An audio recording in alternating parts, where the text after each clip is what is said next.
છેલ્લા ઘણા સમયથી રાજ્યમાં ઠેર ઠેર જગ્યાએ બુલડોઝર ફરી રહ્યા છે, જે ગેરકાયદેસર દબાણો છે ને તેને દૂર કરવામાં આવી રહ્યા છે.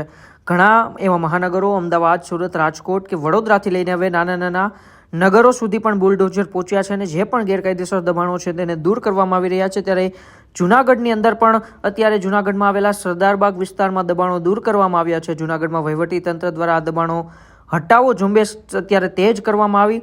સરદારબાગ વિસ્તારમાં આવેલ ગેરકાયદેસર બાંધકામો પર જેસીબી ફેરવી દેવામાં આવ્યું હતું. અંદાજે 16 જેટલા આસામીઓના કાચા પાકા મકાનો અને બાંધકામો જે ગેરકાયદેસર જમીનમાં હતા તેમને દૂર કરવામાં આવ્યા છે, જેમાં 630 ચોરસ મીટર જગ્યા છે તે દબાણ મુક્ત કરવામાં આવી છે. આ મુક્ત કરાયેલ જમીનની અંદાજિત બજાર કિંમત લગભગ 1,27,00,000 જેટલી થાય છે.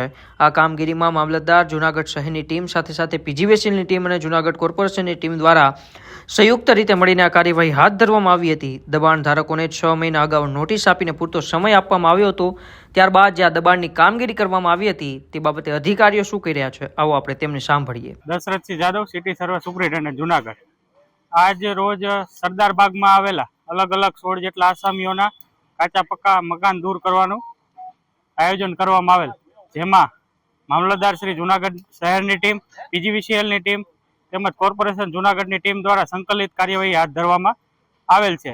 આ દબાણ ધારકોને 6 મહિના પહેલા જ નોટિસો આપવામાં આવેલી, પૂરતો સમય આપવામાં આવેલો.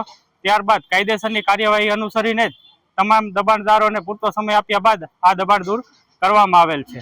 અંદાજે 630 ચોરસ મીટર જેટલી જગ્યા કે જેની બજાર કિંમત 1,27,00,000 રૂપિયા જેટલી થાય છે, એ તમામ જમીનો આજ રોજ ખુલ્લી કરવામાં આવશે.